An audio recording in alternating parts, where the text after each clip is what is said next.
What you usually hear me say right now is right downtown at the New York Stock Exchange. I'm not going to go into that today because Frank joins me with some continuing impeachment coverage. That's right, John. We are watching the testimony today of Ambassador Gordon Sondland. He is the ambassador to the European Union appointed by President Trump, and he's had a great deal to say about everything that's happened. Now, before we go live to the hearing as it unfolds, let me play for you what Ambassador Sondland began his testimony with, specifically about the allegation that's at the heart of this whole matter, whether or not there was, in fact, a quid pro quo of some sort. This is Ambassador Sondland about 90 minutes ago. I know that members of this committee frequently frame these complicated issues in the form of a simple question: was there a quid pro quo? As I testified previously, with regard to the requested White House call and the White House meeting, the answer is yes. Mr. Giuliani conveyed to Secretary Perry, Ambassador Volker, and others that President Trump wanted a public statement from President Zelensky committing to investigations of Burisma and the 2016 election. Mr. Giuliani expressed those requests directly to the Ukrainians, and Mr. Giuliani also expressed those requests directly to us. We all understood that these prerequisites for the White House call and the White House meeting reflected President Trump's desires and requirements. Tell me. Big question everyone's asking is who is that guy behind Ambassador Sondland? He looks like somebody. I don't know who he looks like. Gary Busey or somebody. I don't know who. I don't think that's the big question. The big question is, why has the left-wing media taken something that's so obvious to all of us? The President of the United States asked a new president of a foreign power who is known to be one of the most corrupt countries in the world to show and assure the Trump administration that he's going to be different. And how he was going to do that, he was going to make a public announcement that he was going to have transparent investigations into meddling and into Burisma, one of the most corrupt countries on earth. And by the way, when Joe Biden went to Ukraine and told them, fire the prosecutor looking into Burisma or I'm going to leave with $1 billion. There was the quid pro quo. And lo and behold, Hunter Biden's company was no longer under the long arm of the Ukrainian justice system because the prosecutor was fired. And then Joe Biden gave them $1 billion in foreign guarantees. You want to go take a look at the, let's go live to EU Ambassador Sondland right now down in Washington.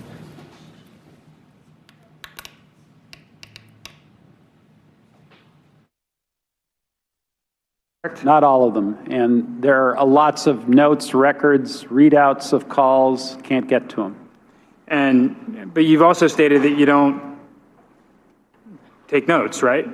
I don't take notes, but there are a lot of others out there. And you freely admit that when last year I asked you your deposition, we put together a list of all the times you said you don't recall. It's like 2 pages long.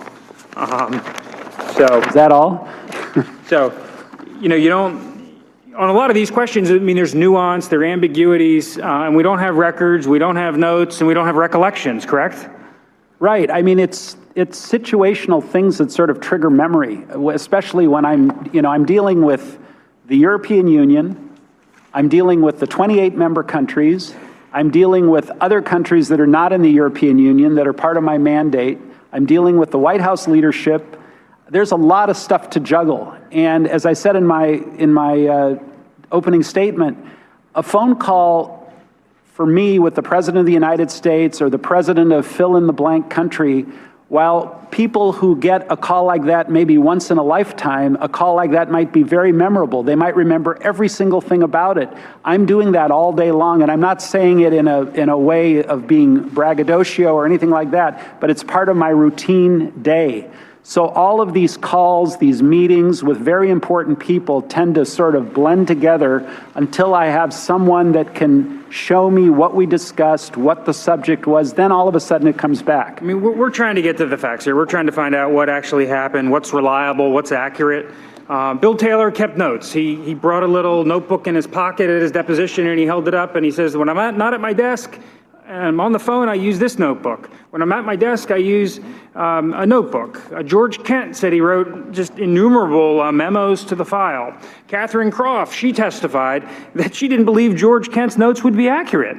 And so, we have all this, back and forth, but as we get to the end here, you don't have records, you don't have your notes because you didn't take notes, you don't have a lot of recollections. I mean, this is the trifecta of unreliability, isn't that true? Well, what I'm trying to do today is to use the limited information I have to be as forthcoming as possible with you and the rest of the committee. And as these recollections have been refreshed by subsequent testimony, by some texts and emails that I've now had access to, I think I filled in a lot of blanks. But a lot of it's speculation. A lot of it is your guess, and we're talking about, an impeachment of the President of the United States. So the evidence here ought to be pretty darn good. I've been very clear as to when I was presuming, and I was presuming on the aid. On the other things, Mr. Castor, I did have some texts that I read from. So when it comes to those, I'll rely on those texts because I don't have any reason to believe that those texts were, falsely sent or that there's some subterfuge there. They are what they are. They say what they say. Okay, thank you, sir. Thank you. Time of the gentleman has expired. We'll now move to a second staff-led round of 30 minutes. Mr. Volker, I just have a few questions before I turn it back to Mr. Goldman. You testified in response to my colleagues in the minority something along the lines of a lot of people did not make the connection between Burisma and Biden.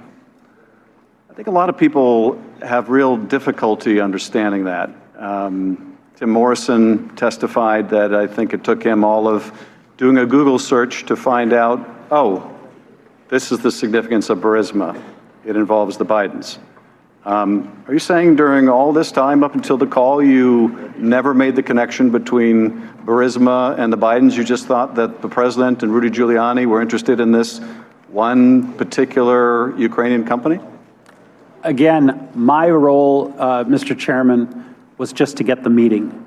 Well, I understand that, but my question is, are you saying that for months and months, notwithstanding everything Rudy Giuliani was saying on TV and all the discussion with Rudy Giuliani, that you never put Burisma together with the Bidens? I didn't, and I wasn't paying attention to what Mr. Giuliani was saying on TV. We were talking to him directly. Let me ask you this. Ambassador Volker testified yesterday to a similar epiphany, for lack of a better word. This is what he said. In hindsight, I now understand that others saw the idea of investigating possible corruption involving the Ukrainian company Burisma as equivalent to investigating former Vice President Biden. I saw them very different, the former being appropriate and unremarkable, the latter being unacceptable. In retrospect, I should have seen that connection differently, and had I done so, I would have raised my own objections. Does that sum up your views as well? It does.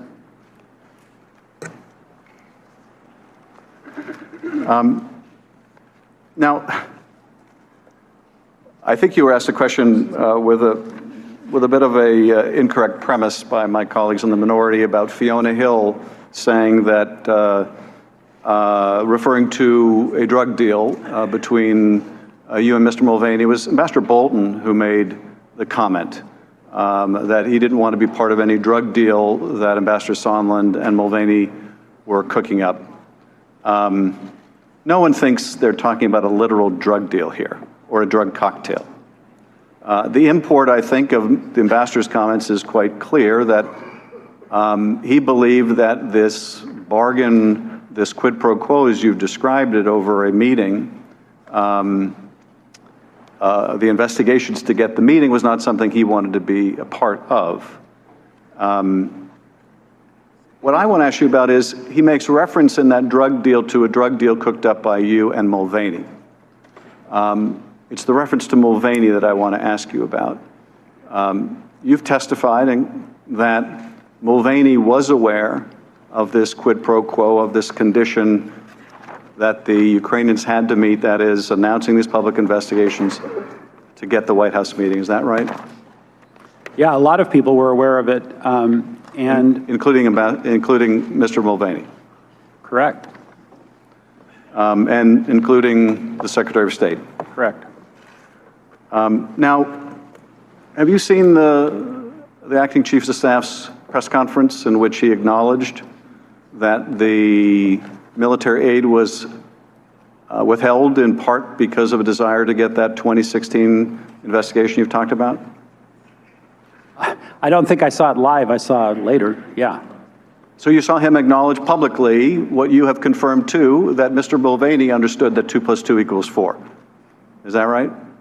Well, again, I didn't know that the aid was conclusively tied. I was presuming. He was in a position to say yes it was or no it wasn't because And he said yes it was, did he he not? said yes it was. Mr. Goldman. Thank you, Mr. Chairman, and thank you again, Ambassador Sondland. We do appreciate your efforts to refresh your recollection through the documents, and we understand, we share your frustration in not having the documents to help guide this investigation. So we do appreciate those efforts. One of the documents that you provided to us goes back to the conversation you and the chairman were having about Mr. Mulvaney. And Okay, that's continuing live coverage of the impeachment mockery going on down in Washington. We're in the Question Tequila Studios in downtown Manhattan. And quite frankly, if you know anything about how I feel about Adam Schiff, I don't know how he's the chairman of a committee called the Intelligence Committee when he continues to demonstrate zero intelligence. And what I see going down in Washington, although Ambassador Sondland has said there was a quid pro quo, that Rudy Giuliani had relayed the fact that the president wanted a public statement that they were going to pursue a transparent investigation into corruption. Fair enough, Frankie. I don't know. Well, look, it's a Schiff show. Look, down I there. certainly don't think it's appropriate to be trying to get foreign leaders to investigate domestic political opponents, but is it impeachable? Of course not. So I look at this whole thing, this Sondland testimony, and I view it as a quid pro. You're going with, but you're going with the Quid left. pro quo. You're accepting the premise Yeah, that so what let's the say. president was asking for was to investigate a political opponent. He wasn't. He was asking them to look into the 2016 meddling, because we both know that the server that transmitted the Steele dossier was the CrowdStrike server in Ukraine. So that's an ongoing criminal investigation here in the U.S. And Burisma, U.S. taxpayer money was spent significantly to chase after the oligarch who owned Burisma, and we've never recovered any of our money. So the president asking to investigate where U.S. tax money was stolen, I think is fair. And to tie it to Joe Biden is a stretch. I don't know. That's my thoughts. All right, we're going to take a quick break. While they're tap dancing down in Washington, we're going to be jump roping right here when Dr. Janine Delaney comes in. She's one of the top jump ropers in the whole world. And I may even challenge her to a jump off. We're going to take a quick break. We'll be back right after this.